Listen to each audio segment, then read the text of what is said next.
Hey all, and welcome back to Fuzzy Ducks of Gaming, and a new video on the channel going over what I think it will feel like to level with a skill like Lightning Strike or Frostblades from Act 1 in 3.25. So I've done a fair bit of testing to see whether I think A, it's viable, B, it's the best way to do it, and C, you don't want to absolutely just destroy yourself when you're doing it because it feels so bad. So firstly, is it viable? It 100% is. I've ran through without a totem, so I'm probably running 50 to 60% less damage than I would be running in the new league. So what I thought I'd go through first is pitfalls that you need to look out for that will be different in 3.25 to 3.24. Now the first is obviously mana cost. You shouldn't really see too much effect at the beginning because the mana cost of the skill is the same. But as your skill gets higher, then that is going to make your mana cost go higher. And it will be maybe when you're used to seeing 15 mana cost, you're seeing 30 or 35. So just be aware that you might need to use a mana flask a bit more than before, but I don't think it's going to be anything to worry about because you're certainly not going to be hitting Act 5 with a 5 link unless you're super lucky. Next thing to mention is the skills pretty much all lost their flat damage. I'm in Act 5 and I have 3 to 51 added lightning damage on my skill. Now obviously the damage effectiveness is going to be almost double this anyway, so that does more than make up for it. But damage effectiveness scales the damage you already have. And if you don't have any, it does very little. So damage effectiveness works the more damage you get on your gear. So we no longer get the help from the gem. So what you need to make sure, if you're leveling a melee build, collect every transmute you can in the first 3 acts, pick up every rare item and sell it to a vendor. When you get to Act 3, you're going to unlock all the tier 1 flat damage crafts on your bench. Put these on at least 3 of your items. Another thing to know is with this flat damage and the fact you don't get it on the skill anymore, it should be easier to proc Trinity. So if we take a look at Lightning Strike, it will have no flat damage, but it converts 50% of Fizz to Lightning. Lightning has quite a broad damage range. You're not really going to be looking for Fizz damage, I wouldn't have thought at this stage. But all you need to do is make sure you've got 1 Lightning Craft on an item and 2 Cold or Fire Crafts on another, and that should balance it. You can obviously use auras as well. You can use Wrath or Anger to also add more damage to balance your Trinity. So I think Trinity is something you want to get on board as soon as possible because it's big damage, especially if you're running a duelist, because they don't get very good gems for Ellie builds in the first few acts. They don't get any of the flat damage gems, which is definitely a bit of a shame. I'll run through a POB in a moment of the way I think I'm going to level. I'm just going to go dual wielding all the way, not because I think it's good. I don't want to do loads of respec and loads of tree changes. My end game build is dual wielding Lightning Strike, so that's what I'm going to start with. If you want the most efficient way to do it, this is 100% not it, but from the testing I've done, it's viable. The only thing I have noticed is you don't get many life nodes because you're trying to push lots of important damage nodes. You will feel quite squishy. Hardcore, don't do what I'm going to do. Softcore, just accept you might die every now and again, but by the time you get to the end of Act 5, it's going to feel much better. So I'll just go through the gear I've got on at the moment just to show there's no shenanigans. I've been running 7 league steps just because I'm really testing the damage. I know how quickly characters move in the campaign. But what we'll do is we'll just go and buy a pair of boots from this dude and just put them on. So these will do.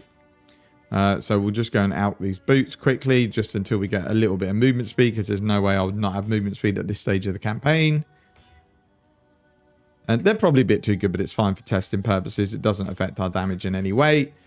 So we'll just go through and I'll just show you how it feels like in Templar cores, which is always a good area to test. Actually, let's just skip through this zone. I think the next zone's a much better zone for kind of demonstrating what this is going to feel like, because this is kind of where people would, grind for XP if they were a bit short or they wanted to get a few more levels before going on and tackling Kitava. The tree will look totally different to this. You'll have more damage than what I've got on this tree because of the changes to how the tree's set up in 3.25. The reason I went this way is because the dual wheel cluster sits here on the new tree. I totally forgot it was the old tree where it sits here, so I've taken some extra points that were kind of not necessary, but I haven't got a lot of extra damage. I'll go through the POB and explain where I get the damage from in a moment. I also don't have Pierce yet, which is going to be big. You should get Pierce if you follow the tree I do around end of Act 6. I would think you'll get Pierce. Then your clear will feel much better, but it's not terrible. It's not awful. Obviously, the lack of damage, because we're still running on the old damage effectiveness, doesn't feel great, but it's definitely not anything that's game breaking. Like, I still feel comfortable doing it. It's not particularly quick, but everything's dying. So what I'll do, I'll skip through to Innocence and we'll just show the boss damage, and then I'll go through the POB and we'll wrap up the video. We've made it to innocent, safe and sound. So the only thing I've done is I've respec out of one of these points. So I can just get some leech because I think that will help. Because we are doing decent damage for this stage of the campaign. So I think mana leech and life leech should definitely do at least something. So that at least my life bar goes up a little bit.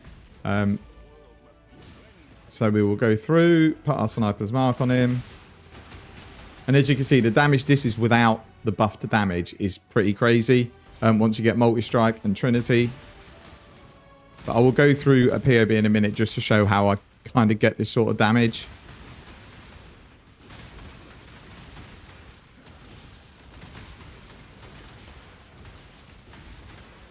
Obviously, if you could end up getting a Vial skill as well, you would literally one-shot every boss, I think.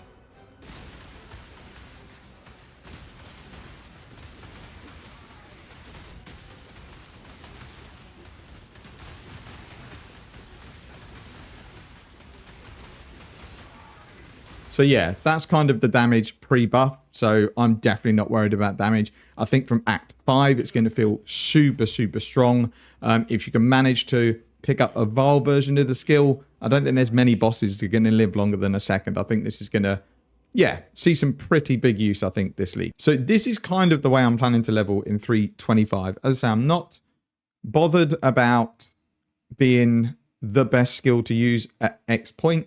What I thought I'd go through is the beginning of the tree, because I do think no matter what build you play, if you're duelist and you're going to go melee, you're going to go exactly the same way. Every single person is going to go these 9 nodes to start. So you're going to want to go this way to get physical damage, because physical damage is all you're probably going to have access to. You might have some vendor crafted weapons. So when you're running these skills like Frost Blades and Lightning Strike that give, 50% converted, the more fizz, the more cold you do, and just the more damage in general. You're always going to go and get some life, and then Art of the Gladiator because you want movement speed and attack speed. Then it depends what build you're playing. If you're two-hander, you're going to go down here.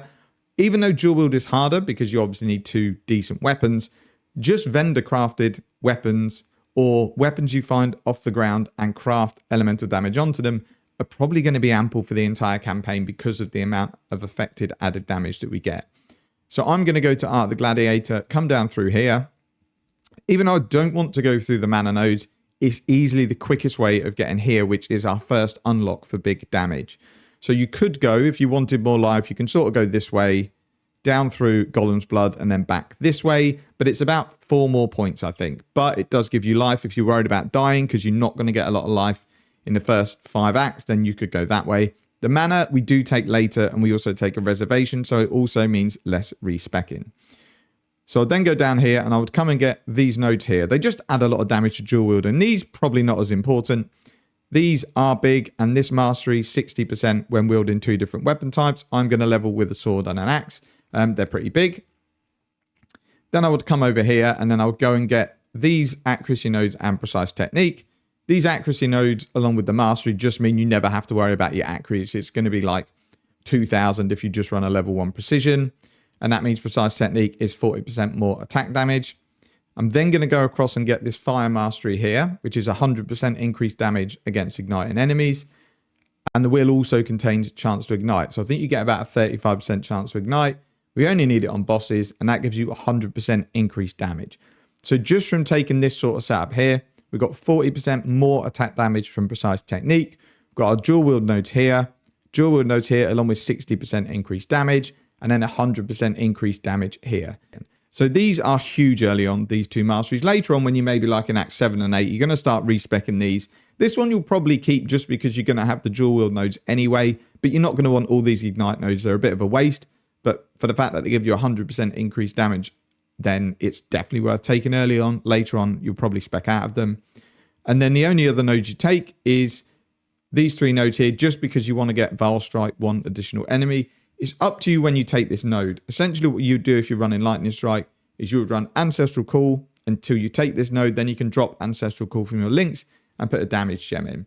With the fact we can respec with gold, this is the respec I would look to do. You travel down here, get rid of all of these nodes because they do nothing really now. Get rid of that. And then I will probably also get rid of these 2 nodes here. That then leaves us at level 41. So again, it's kind of just probably getting to kill at 5 Kitava. And then you really realistically want to beeline for stuff like Pierce, and then the actual proper +1 strike, which is here. And then it means you can also drop these nodes here that we really don't want. And then it's kind of just aiming towards the final POB. But once you get to this stage, your damage is set. You have ample damage. You can then maybe even spec into more life and resistances. I'm going to use Alira to make sure resistances are a bit easier to manage. We're also going to take this node here at some point, which gives us another 8%. While you're leveling, you've also got 10 here, 5 here, or 4 here and 4 here. So you won't even really need to try to cap resistances because you're almost going to be capped in Act 5 just from nodes that we take on the tree. So I'm trying to make it as smooth as possible. It's not going to be the quickest, but I think it's going to be a very easy, comfortable way of leveling. That's it for the video. Hope it helps people out. Take care and see you in the next one.